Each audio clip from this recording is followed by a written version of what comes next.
Please welcome Hank Willis Thomas and Shepard Fairey. So great to be here back at Summit, Detroit. I'm Hank Willis Thomas. I'm here with Shepard Fairey. Hey, everybody. Shepard is, we've known each other for a long time, but this is our first time really being able to have a conversation in person, and I wanted to actually take this opportunity to interview Shepard because his work has influenced me in so many ways. But I want to give you a chance to say anything that you were thinking about first. Well, yeah, I think Hank's work is incredibly powerful. It's very smart. It takes what we're looking at with all of the media saturation we have, and it's incisively commenting on it, subverting it, and doing what I think the best visuals can do, which is pull something out of the ether that we need to focus on. And so I'm very grateful to have him willing to interview me, because I think a lot of our approaches are similar, even if our aesthetics are different. And I was honored to work with him on his For Freedoms project. It's ongoing, right? I mean, we did a lot in 2020 to harness a lot of creative talent. Well, he did it. I just joined up. But I like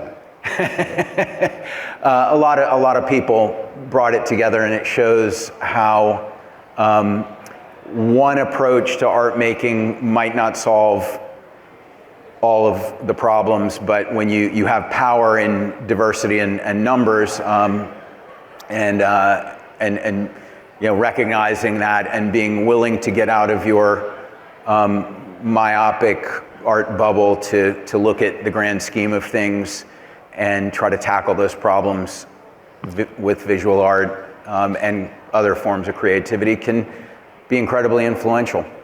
So. Yeah, well, you grew up in Charleston, South Carolina. That's right.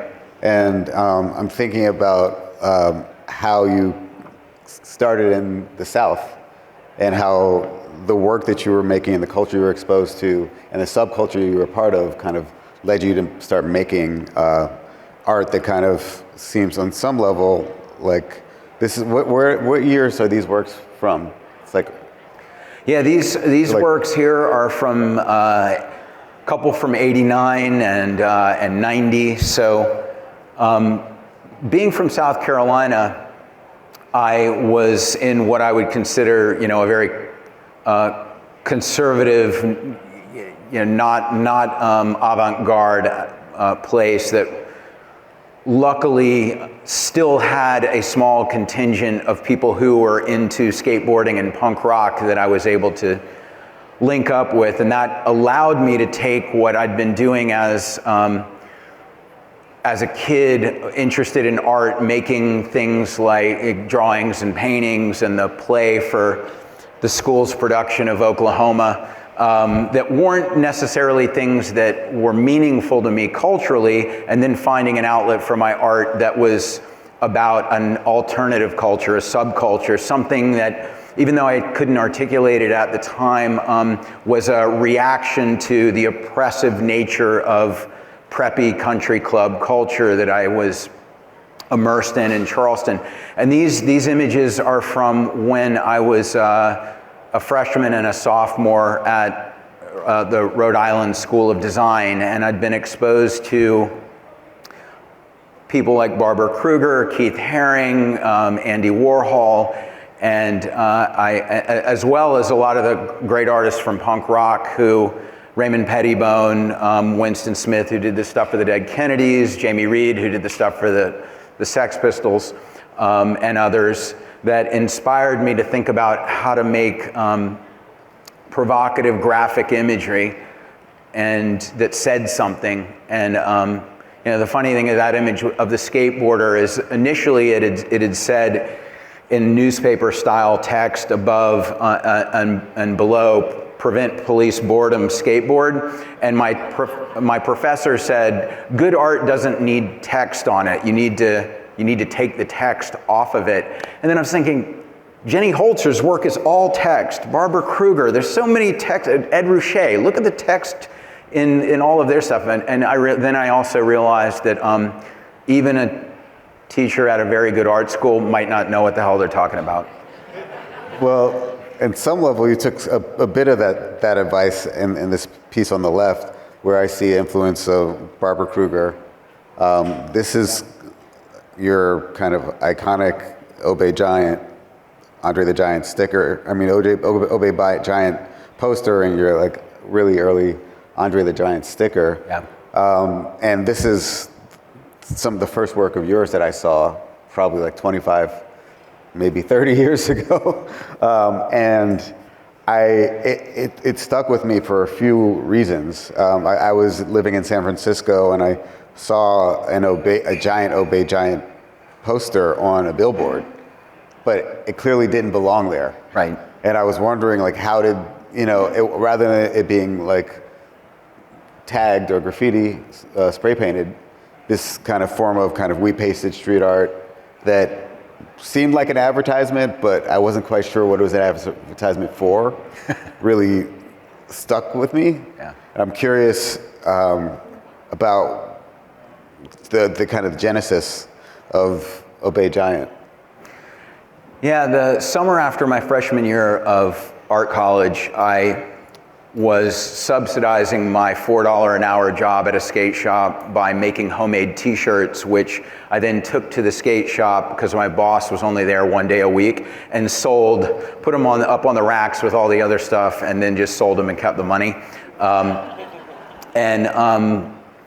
There's always some creative solution to wage slavery, but anyway, I was making homemade shirts, and a friend of mine who was staying over at my apartment, I didn't have a TV or anything, so he was bored. He said, "Teach me how to make a stencil." So I looked through the newspaper and saw this ad for wrestling with Andre the Giant.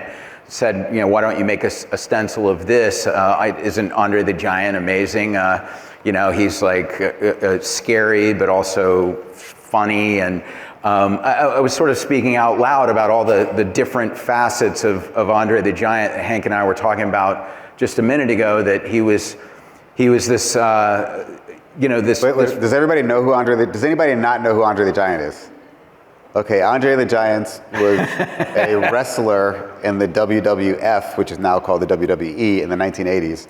He was 7'4", weighed approximately 520 pounds. So he was French, right? And yeah. he had some kind of body dysmorphia that made him grow out of control. And so he seemed larger than life, because no one could actually know how many people have seen someone like that. And I was like, I think at the time of the 80s, where strength and manhood was like something that was really something that wanted to be kind of celebrated in a particular way, he was the extreme of it on some level. Yeah, that's very true. And it started off as a spontaneous joke, but my friend tried to cut the stencil and got frustrated, so I finished it, and I said, you and me, we're gonna be Andre's posse, and when people say, well, wait, what's Andre's posse? We'll say, sorry, we can't tell you, it's top secret. And then did that as an inside joke and gave the stickers out to a few of my friends, and then and put some on stop signs, put them at skate spots, put them in clubs. I had a fake ID I'd made. That's another benefit to being a visual artist. Be creative, you can make a fake ID. But then people started coming up to me and saying, hey man, I heard you're the guy with the Andre the Giant stickers. Can I get one? And I saw somebody with one that they'd peeled off a pole somewhere and put it on their hat because there was like a paint chip sticking out of the side. And I was like, what the hell is going on with this? And I realized that something that's disruptive and mysterious, that seems like it's code for an underground club or whatever, it's intriguing to people. And so I thought, this is fascinating. The more I put it out there, the more important it seems, the more it gets people talking, and this just image repetition creates conversations. And I was thinking about the control of public space, also about the Rorschach test component of an image that people don't know what it means, so their interpretation reveals something about them. And I was also fascinated by Andre the Giant being someone who was positioned as first a hero, then a villain, but also always a formidable athlete. But in real life, his disease meant that he was actually struggling with his health. And so all of these dualities were there. And but I think the thing that really got to me was how people seeing something in public space that wasn't an advertisement and wasn't government signage made some people gleeful for the disruption, and it made some people very angry. And so I started to think about the dynamics of control and what we've been conditioned to accept and what we've been conditioned to reject, and how that was a really fertile area for me to explore in terms of art and human psychology. Of course, now in the middle of this, I'm like texting, like, can they pull up an image for me? Because as you were talking, I was thinking about the movie They Live. Has anyone seen this movie from 1987, They Live, based off of John Carpenter script? This was a movie that. I'll describe. It's a movie where basically Rowdy Piper, another star from WWF, discovers, he's like a construction worker, and he discovers these sunglasses. Look it up on your phones if you can. Just say They Live, Obey. How about that? These sunglasses, he puts them on, and all of a sudden he sees that all the advertisements that are on the streets are saying things like obey, trust, what other things that they... Consume, marry and reproduce, watch television, sleep. And then there's some graffiti that Nada, which is Rowdy Piper's character, sees that says, we sleep, they live. But when Rowdy puts on the glasses, he can see that all the authoritarians, the rich people, they're actually aliens who have blended in with the human population because they're beaming a signal that allows them to be invisible. It's quite a silly movie in many ways, but the concept itself is profound, that this is happening during Reagan, and John Carpenter's critique was that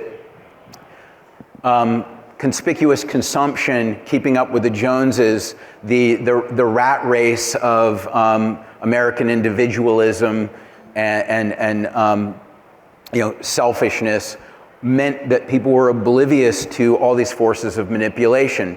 Now, that was something that I thought was really great, and also that it was starring a former pro wrestler, and I had a sticker of Andre the Giant, a former pro wrestler. The coincidence was just too much. I had to get involved there, but this litany of words that the aliens are using to control the human population, the one that stood out to me, that really just hit me like a ton of bricks, was obey, because obedience is something that usually is much more subconscious than conscious. We're not wanting to be out of step with social norms. We're not wanting to get in trouble with the law, and yet, what is law, what is social norm, is something that someone is always conditioning to their benefit, usually someone with money, power, and a vested interest in controlling the population. And as a young person, the idea of breaking free of all of those oppressive structures was really appealing to me. It still is.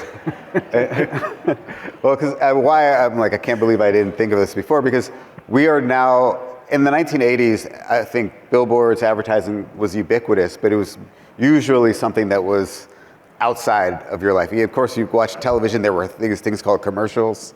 And you bought these things called magazines, and in the midst of them there would be advertisements.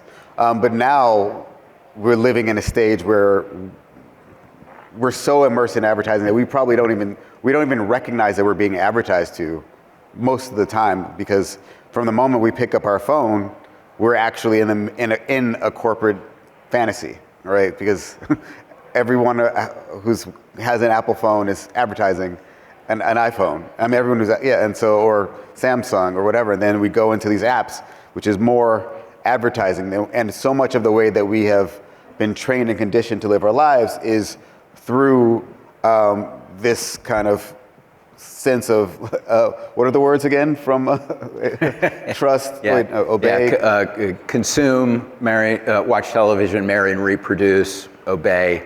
And so it's become this kind of immersion. And with a lot of my work, which hopefully I'll show you some more later, I was really, when I kind of came across your work, I was thinking about kind of the movie They Live and thinking about, and it's funny, it's like I didn't know who it was, but I was thinking about that movie and I was really fascinated with how so much of my own notion of my identity was impacted by someone else's imagination and the images they showed me in the world about gender, about race, around class and culture. And over the course of the past 25 years, I've really been wrestling with that both internally and externally. And so, but you've also kind of evolved in your practice to start actually getting more sanctioned. Yeah. But if you can talk about that, this is a huge leap in time from this billboard, from this mural to then. Yeah, I mean, just to kind of conclude that last philosophical discussion, Chuck D from Public Enemy, who's a hero of mine, he said, we're letting the designers of the outside design our insides. And I think it's something that I'm always considering when I'm making visuals of how I've called my campaign a propaganda campaign because propaganda has a connotation that makes people go, oh, wait, I should be cautious of that. But my point is that people should be cautious of every visual they're inundated with because it almost always has an agenda. Now, a lot of the work that I'm making has an agenda to get people to question the agenda, to get people to question dominant narratives. And I've used street art, initially a lot of illegal stuff, but moving into large-scale murals. After being arrested many times, and having people say my work was a blemish on the cityscape. Some people said, actually, I like it. Why don't you put it on my building? And then I went from being a villain to accepted, and then I became a villain again because I was part of gentrification. So.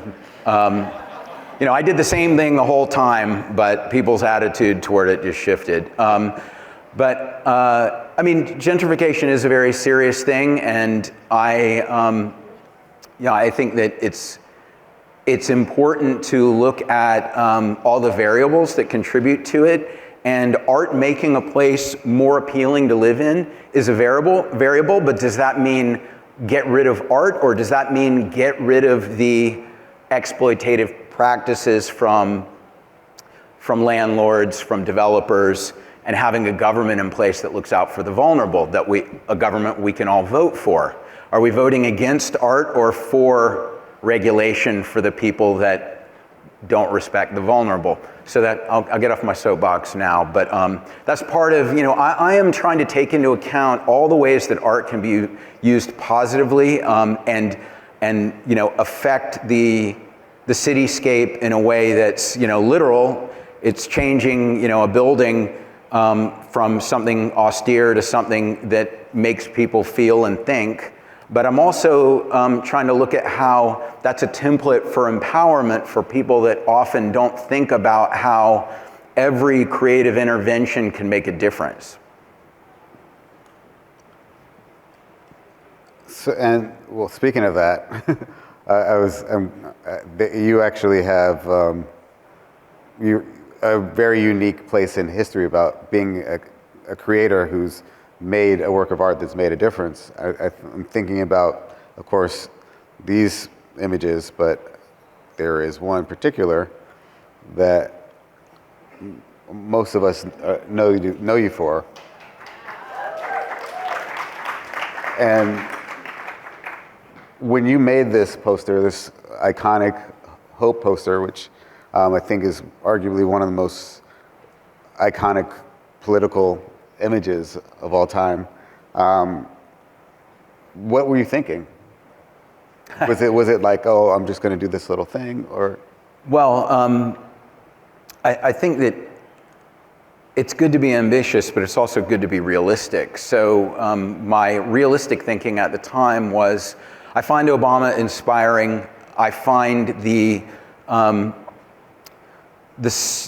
space within the two-party system for any differentiation to be much too narrow. But if there's someone who I think can infiltrate that and actually have the potential to be somewhat transformative, I should support them. I've spent a lot of my life critiquing people's failures in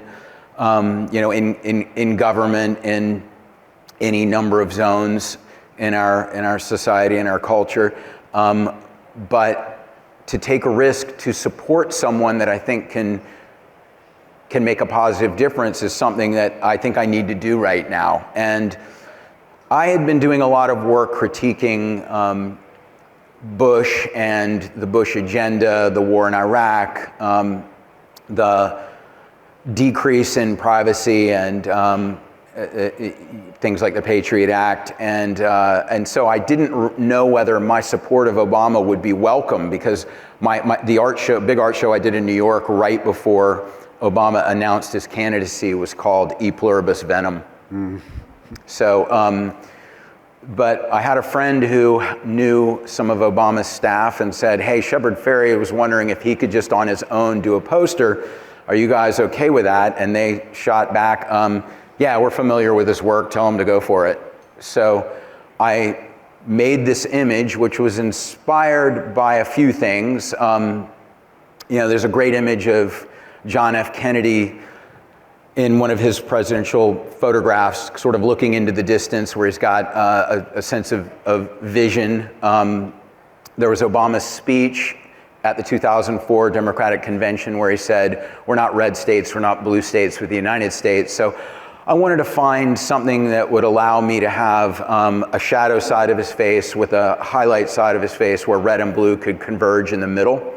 And I made this. I searched for different reference images to work from, and later I was sued. But the point was that I knew exactly what I wanted to convey, and I wanted it to be iconic. Obama not being that well established as a politician, as well as not being white, something that was patriotic that converted him to almost a two-dimensional statue that would, in a way, just making the effort to do something like that legitimizes someone. And it's why people say, oh yeah, this person must have done something good, they're on money or they're on a stamp. Well, it doesn't necessarily mean they're great, it just means they're treated in a way that means that someone thinks they're important and there's a reverence towards that. And I understand that, so I wanted to do that in my way. And obviously there's always going to be a leap of faith between what you hope someone can do and what they will do. But I think that we do not benefit from saying, oh, well, I'm always disappointed by politicians in the end, so why even bother? Because there are shades of disappointment. But needless to say, this kind of took off, right? Yes, so this was when things going viral on the internet was really just becoming possible in a really significant way. And, there were major things like Kanye West putting this on his blog and saying, isn't this guy awesome? Meaning Obama, not me. And so look at where we are now. But anyway. But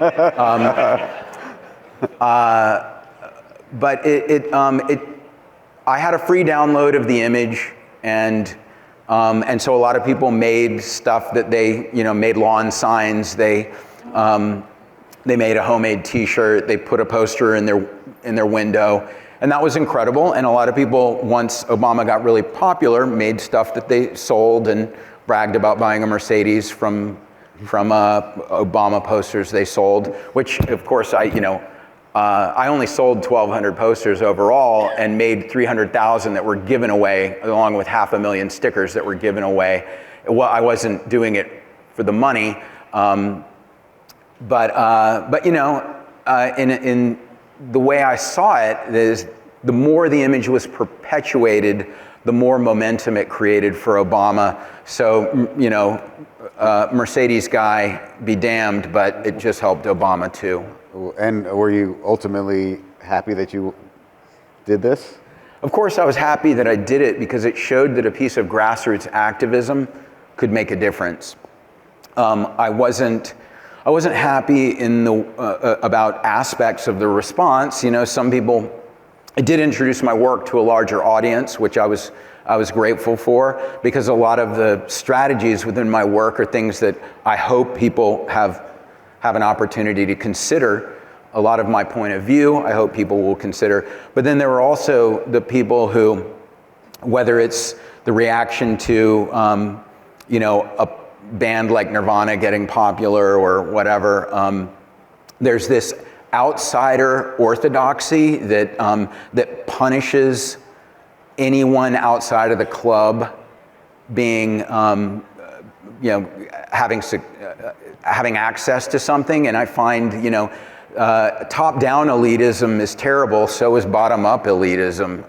And so because it's not really about bottom-up. It's like just stay down here and be cool within our confined group. I'm looking at what I'm doing always as what can it do to shift people's ideas about their ability to empower themselves and see their place within a community. And it's self-empowerment without considering the pros and cons of what our actions do to others is not cool. But a lot of people just accept oppression because they don't see a path to empowerment. So I'm trying to look at all those variables as I work. Can we roll the slides from here on 5 seconds at a time? And so it's kind of fascinating. You start off kind of in this really counterculture, and then ultimately your work is on Time magazine. It's distributed by the millions. Yeah. It's entrenched in political establishment discourse. And yet you're continuing to make work that is challenging the establishment.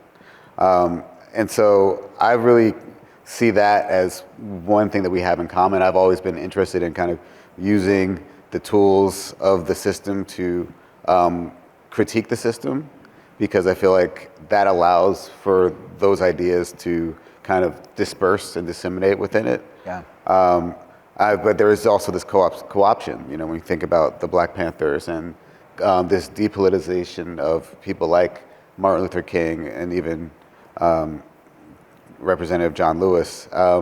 And so do you ever feel like there's a flattening of the kind of movements or the people through the way that they're iconicized, like Johnny Cash or? Yeah, I think this is the point Hank's making is really important, which is, are you using someone as a symbol in a way that is, shallow and flattening things, or are you trying to create a window into a deeper discussion?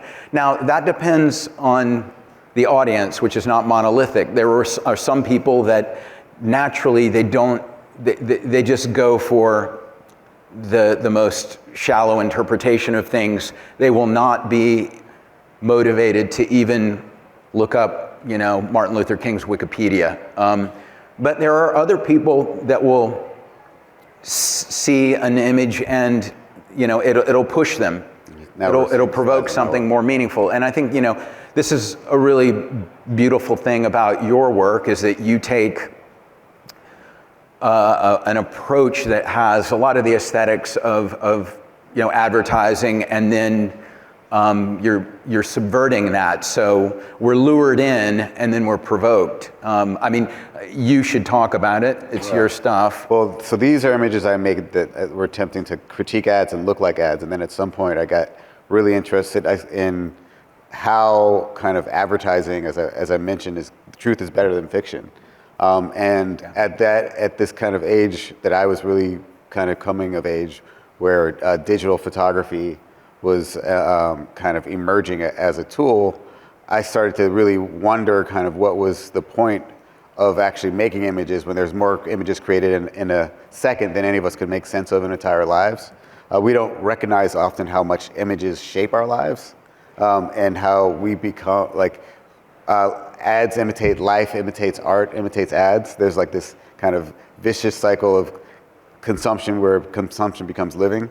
And I saw this ad from 2001 for a Toyota RAV4, and I wondered like what's really behind that. And so I removed the advertising information and started to realize that there's kind of I started this project called Unbranded, and these were images that were marketed towards African Americans, and it was unbranded reflections in black from 1968 to 2008, and where I took 2 ads for every year and remove the advertising information to look at what's really being sold.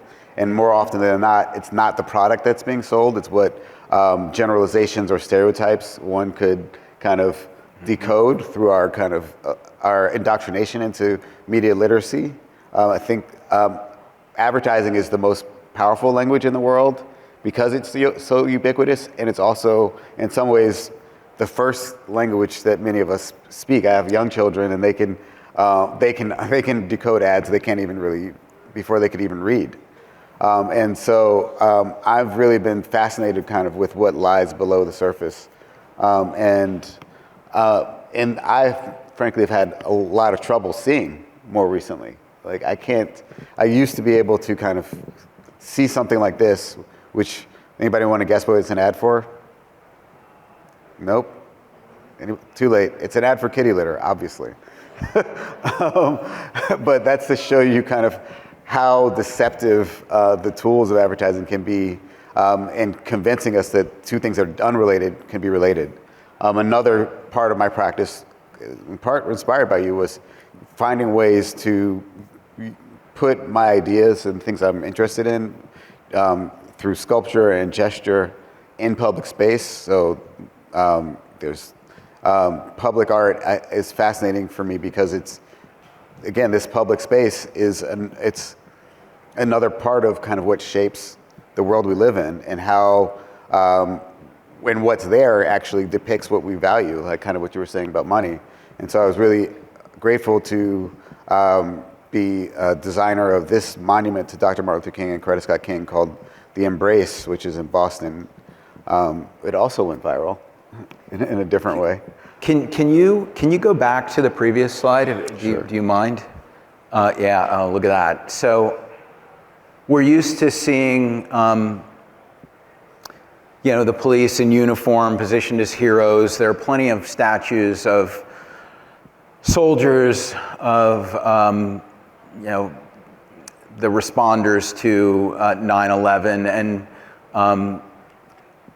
yet there is a lot of violence perpetrated by the police that often is swept under the rug. But a sculpture like this, as demonstrating an act of resistance and putting that on the same plane, on the same metaphorical pedestal, mm-hmm. It takes it from a one-way conversation to a two-way conversation. And the power of that is really profound. So I just wanted to point that out, that, that approach, I particularly with this image, because I imagine this was somewhat controversial. There were some people that reacted very poorly to this, but it's because they don't want to see both sides of that equation. And, we can't have an honest conversation without having both sides of an issue. So this is really powerful to me. Thanks. You can keep just rolling the slides. I got to see, yeah, we also have so many monuments in our country that tend to be monuments to heroes of war or victims of war. We don't have virtually any monuments to heroes of community and love. And that was really my inspiration with this monument, to kind of challenge how public space can be used to talk about how we can affect change, hopefully not through physical brutality. So a lot of my work that's in public, this is in an airport in Chicago, is really trying to kind of make space for community, coming together, love, intimacy. And so I become a propagandist for these values and as much as I can in the spaces that I inhabit. But I'm curious how this kind of moment of almost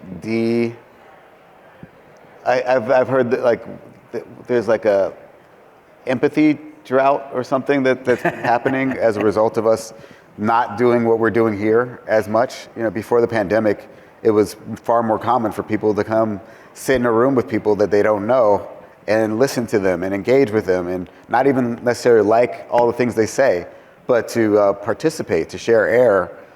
Whereas I think as a result partially of the way we were detached from one another during the pandemic, but also the way that we've become indoctrinated into social media and just the doom scrolling on the news, and the way that the politics have kind of seemed to gear towards what I feel like is a WWE mentality.